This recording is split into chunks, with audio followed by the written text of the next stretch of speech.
जय श्री कृष्णा। कैसे हैं आप लोग। सबसे पहले आप सभी को नवरात्रि की हार्दिक शुभकामनाएं।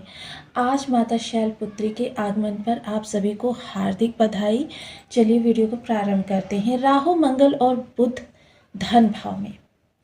मकर राशि 19 मार्च। देखिए, बहुत से लोगों ने मुझसे शिकायत की है कि मैं वीडियो के अंदर डेट को उल्लेख नहीं करती हूँ। तो देखिए, मैं क्षमा प्रार्थी हूँ यदि किसी भी कारणवश आपको कन्फ्यूज़न हो रहा है, तो अब आगे से आपको यह स्थिति नहीं प्राप्त होगी। देखिए, ये जो 19 मार्च से आगे के जो आपके 10 से 12 दिन रहने वाले हैं, उन दिनों का हम यहाँ पर वर्णन करने जा रहे हैं। सबसे पहले तो राहु मंगल बुध क्या है।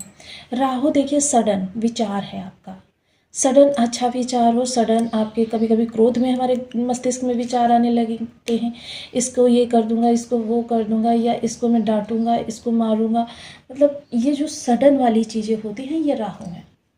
अब जो सडन विचार आया, उस पर जब बुद्धि तर्क और वितर्क करती है, इम्प्लीमेंट होता है, तब हो जाता है बुध।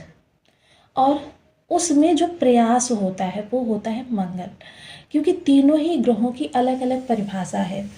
बुध क्या है, वाणी भी है। बुध आपका फाइनेंस सिस्टम भी है, चाहे आपकी जेब में कितना कैश है या फिर आपके बैंक में कितना बैलेंस है, ये सब कुछ बुध के ही पास सब संरक्षित होता है। बुध ही इन सब के कारक होते हैं। आपकी वाणी कितनी नम्र रहेगी, आप छोटी सी बात को विस्तार दे देंगे या बहुत बड़ी बात को कम शब्दों में लेकिन सटीकता के साथ प्रस्तुत करेंगे। ये सारी चीज़ें जो होती हैं, ये बुध के ही कारण संभव होती हैं। बुध जटिल समस्याओं के कारक ग्रह भी माने जाते हैं, ऐसी समस्याएं जिसकी गुत्थी कोई अन्य ना सुलझा सके। ये सारी चीज़ें जो होती हैं, ये बुध से ही संभव है। वहीं मंगल देखिए, वैसे तो अनियंत्रित ऊर्जा के कारक माने जाते हैं, लेकिन अगर इन्हें नियंत्रण मिल जाए, इन्हें दिशा मिल जाए, तो इनसे अच्छा कोई अन्य ग्रह है ही नहीं। क्योंकि ये देखिए, किसी भी फील्ड का व्यक्ति हो, उसके सर्वोच्च शिखर तक ले जाने का कार्य करते हैं। सबसे नीचे तबके से लेकर सर्वोच्च शिखर तक ले जाने का कार्य करते हैं। और राहु जो भी कार्य करते हैं वो चुटकियों में करते हैं। अब चूंकि ये तीनों ही ग्रह आपके धन भाव में विद्यमान है, धन भाव में राहु मंगल बुध की त्रिग्रही योग बना हुआ है। अब यहाँ पर यदि देखा जाए तो राहु अलग ग्रुप के प्लेनेट है, मंगल अलग ग्रुप के प्लेनेट है, और बुध द्विस्वभावीय ग्रह हैं। अर्थात अगर राहु के साथ हुए तो राहु जैसे, मंगल के साथ हुए तो मंगल जैसे। अब यहाँ पर एक चीज़ और देखनी है, दो ग्रह जो हैं वक्री हैं, राहु और बुध वक्री हैं। अब इनके नक्षत्र को अगर देखें तो राहु इस समय स्वयं के नक्षत्र शतभिषा नक्षत्र में है, और मंगल भी इस समय शतभिषा नक्षत्र से ही गोचर कर रहे हैं। वहीं बुध भी वर्तमान समय में शतभिषा नक्षत्र से ही गोचर कर रहे हैं। तीनों ही ग्रहों का एक साथ शतभिषा नक्षत्र का भोग करना, यह स्थितियों को किस तरीके से आपके सामने प्रस्तुत करने वाला है। क्योंकि देखिए, सडन चीज़ें, मंगल अगर दिशा नहीं मिली तो ये आक्रामक होते हैं, स्थितियों को अनियंत्रित करते हैं। वहीं राहु भ्रम कारक स्थिति उत्पन्न करते हैं।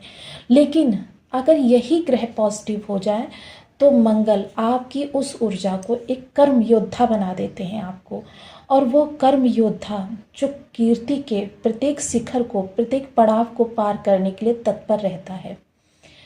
देखिए, हनुमान जी समान कि महाबलशाली, धीर वीर गंभीर, लेकिन मंगल के प्रभाव वही प्राप्त कर सकता है जिसने आवेग और विवेक में से विवेक का दामन थामा हो। मंगल को देखिए, मैंने हमेशा आपको बताया, जितना ज़्यादा आप क्रोध को, पंडित वही जो मद पिए, यानी कि मद भागवत और मद को क्रोध भी कहा जाता है। अर्थात देखिए, जीवन का सारा सूत्र एक ही बात से परिलक्षित होता है कि आपके जीवन में मंगल की स्थिति कैसी है। अब ये राहु मंगल बुध, राहु के प्रभाव में मंगल भी हैं, बुध भी हैं, और भाव है आपका धन। तो आइए इसको हम विस्तार से जानते हैं, सारी चीज़ों को यथावत जानेंगे। बने रहिए हमारे साथ इस वीडियो में एंड तक। आपको बहुत कुछ जानने के लिए मिलेगा। वीडियो बहुत ज्ञानवर्धक होने वाला है। यदि आपके लग्न में कुंडली के प्रथम भाव में 10 नंबर बना हुआ है तो ये राशिफल आपके लिए। यदि कुंडली में कहीं भी चंद्रमा के साथ 10 नंबर बना हुआ है तो ये राशिफल आपके लिए। कुंडली ना होने की स्थिति में आप इसे नाम राशि से भी देख सकते हैं। यदि अभी तक आपने अपने इस चैनल को सब्सक्राइब नहीं किया है तो प्लीज़ सब्सक्राइब कर लीजिए, वीडियो को लाइक कर दीजिए, चैनल को शेयर कर दीजिए। इससे होगा क्या कि हमारे आने वाले हर वीडियो की नोटिफिकेशन मिल सकेगी आपको सबसे पहले। एक प्यारा सा कमेंट करना बिल्कुल ना भूलें। कमेंट से हमें बहुत मोटिवेशन मिलता है, हौसला मिलता है और ये पता चलता है कि आप और क्या जानना चाहते हैं। राहु मंगल बुध जो आपके धन भाव में बैठे हुए हैं। धन भाव से हम किन चीज़ों को देखते हैं? सर्वप्रथम वाणी। तो देखिए, वाणी यदि आपके मंगल और राहु अच्छे प्रभाव दे रहे हैं तब तो यह वाणी आपके जीवन में उन्नतिशील स्थितियों को उत्पन्न करेगी। अब जाना कैसे जाए कि मतलब ये अच्छे प्रभाव दे रहे हैं या निगेटिव प्रभाव दे रहे हैं, इस पर भी हम डिस्कशन करेंगे, लेकिन पहले हम इनके प्रभावों को जान लेते हैं। वाणी आपकी किन्हीं भी कार्यों के लिए, मतलब वाणी के प्रभाव से देखिए मोस्टली 80% कार्य आपके सिद्ध होते हैं। कुछ आपकी मेहनत होती है और उस मेहनत को किस तरीके से एक्सप्लेन करना है ये वाणी को बहुत अच्छे तरीके से आता होगा। वाणी अगर बिगड़े हुए रिश्ते भी हैं प्रोफेशनली या पर्सनल, उन रिश्तों को भी संभालने का बहुत अच्छे से कार्य करेगी। खान पान देखिए इस दौरान सात्विक रखें। हालांकि जो स्थिति बन रही है इस दौरान आपका भक्ष्य अभक्ष्य की ओर मन प्रेरित हो सकता है, लेकिन यही भक्ष्य अभक्ष्य जो होगा, क्योंकि मंगल की चतुर्थ दृष्टि के कारण यही त्रिग्रही योग इस स्थान पर भी आ रहा है, तो आपको उदर विकार बहुत ज़्यादा परेशान कर सकते हैं। तो इस दौरान खान पान के लिए आपको सजग रहना होगा।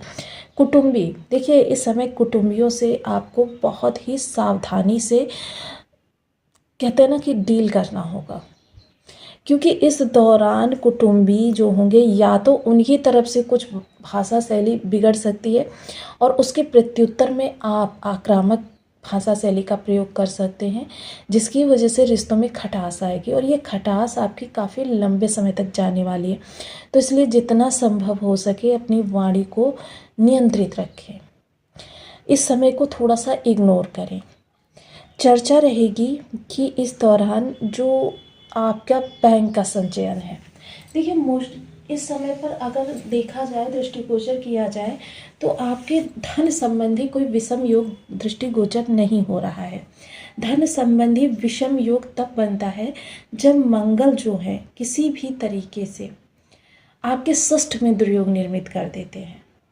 हालांकि यहाँ पर मंगल और राहु की दृष्टि षष्ठ में जा तो रही है, लेकिन ये दृष्टि है और इस दृष्टि का प्रभाव जो होगा काफ़ी महत्वपूर्ण होगा।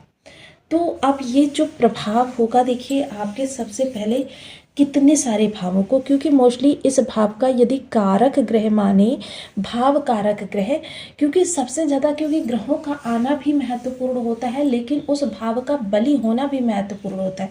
आप देखिए किसी सुंदर घर में अगर रहते हैं तो आपका मन भी प्रफुल्लित रहता है, लेकिन अगर आप काफ़ी जीर्ण शीर्ण घर में रहते हैं कि उसमें डर लगता है कि आपको कि कब कहाँ से कौन सी ईंट गिरने लग जाए, तो आप वहाँ भयभीत रहते हैं, आशंकित रहते हैं। अगर आप वहाँ से बाहर भी जाते हैं तो भी आपका ध्यान उसी स्थान पर लगा रहता है। भाव बल इस भाव को कहाँ से प्राप्त होता है? भाव बल इस ग्रह को प्राप्त होता है शुक्र से, क्योंकि यहाँ पर काल पुरुष की कुंडली के अनुसार 2 नंबर की राशि होती है, और जब काल पुरुष की कुंडली के अनुसार 2 नंबर का राशिपति जो है शुक्र, और इस भाव स्वामी कौन है? भाव स्वामी जो इस समय पर है शनि, वो भी आपके तृतीय भाव में बैठा हुआ है। तृतीय भाव किस चीज़ का है? प्रयास का है। तृतीय भाव आपके प्रयास का है। देखिए इन दोनों ही ग्रहों की स्थिति जो है उत्तम है। इन दोनों ग्रहों की स्थिति उत्तम है, यानी कि इस दौरान इस भाव का स्वामी, भाव का कारक और भाव में बैठे हुए तीनों ग्रहों को नियंत्रित करने के लिए जो कारक ग्रह हैं, क्योंकि शुक्र उच्च के हैं और शुक्र के साथ में शनि की युति होना, शनि बेशक वर्तमान समय में अस्त अवस्था में चल रहे हैं, तो आपकी जो यहाँ पर विलंबिता बनी हुई थी वह समाप्त हो गई। और शुक्र के प्रभाव में, क्योंकि इसको जिसे हम षड्बल कहते हैं, षड्बल के माध्यम से यदि देखा जाए तो इस भाव को बहुत बली इस समय पर माना जा रहा है। जिस कारण से राहु मंगल बुध भी बहुत अच्छे यहाँ पर प्रभाव देते हुए देखे जाएंगे। जब राहु मंगल बुध के यहाँ पर हमको बहुत ही अच्छे प्रभाव मिलेंगे, साथ ही देखिए वाणी को लेकर थोड़ा सा आपको सचेत रहना है। थोड़ा सा किन्हीं भी विषम स्थितियों पर हमको पुनर्विचार भी करना है, क्योंकि जब हम पुनर्विचार करेंगे तो वहाँ पर हमारी गलती की संभावना है, क्योंकि भ्रम कारक राहु पर किसी भी प्रकार से भरोसा करना उचित नहीं होगा। हालांकि राहु यहाँ पर अच्छा करेंगे, बेटर परफॉर्मेंस देंगे, लेकिन फिर भी देखिए कुछ चीज़ें ऐसी होती हैं जिनको लॉजिकली मानना सही होता है। लॉजिकली अगर देखा जाए तो बुद्धि को नियंत्रित करने का काम सिर्फ राहु के पास है। हालांकि राहु इस समय बहुत शुभ अवस्था में है, क्योंकि शुक्र का बल मिल रहा है, स्वयं का नक्षत्र है, और साथ ही साथ ये जो चीज़ें होंगी ये विस्तार कारक इस समय विस्तार दे रहे हैं। अब ऐसे में यदि आपने मंगल को बल दे दिया तो वो विस्तार किन चीज़ों का होगा आप समझ सकते हैं, क्योंकि मंगल विवेक से ही शांत हो सकते हैं। अन्यथा मंगल एक आक्रामक ग्रह भी हैं, योद्धा हैं, लेकिन योद्धा को अगर दिशा ना मिले तो योद्धा गलत ही दिशा में अपने बल का प्रदर्शन करने लग जाता है। अब इस ग्रह को देखिए, हम आज नवरात्रि के प्रथम दिवस में ये वीडियो बना रहे हैं, तो इसलिए देखिए माता शैलपुत्री की पूजा के लिए आप, क्योंकि ये नव दुर्गा जो होती हैं ये भी, क्योंकि हमने हमेशा पंच देवी देवताओं में माता दुर्गा को भी रखा है, और माता दुर्गा का ही एक रूप होता है शैलपुत्री।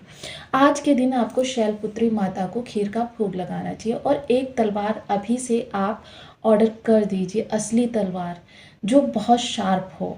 जितनी ज़्यादा शार्प होगी उतने ही राहु के आपको बेटर प्रभाव मिलेंगे। और आप 9 दिन के ये वीडियो ज़रूर देखें।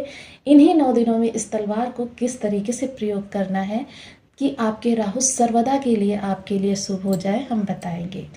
और धन भाव को बहुत ज़्यादा बलवान करना है, इसके षड बल को यदि बढ़ाना है तो षड बल को बढ़ाने के लिए आपको शुक्र के विशेषतर उपाय करते रहने चाहिए, क्योंकि षड बल से शुक्र बली होगा और तभी उसका षड बल बढ़ेगा।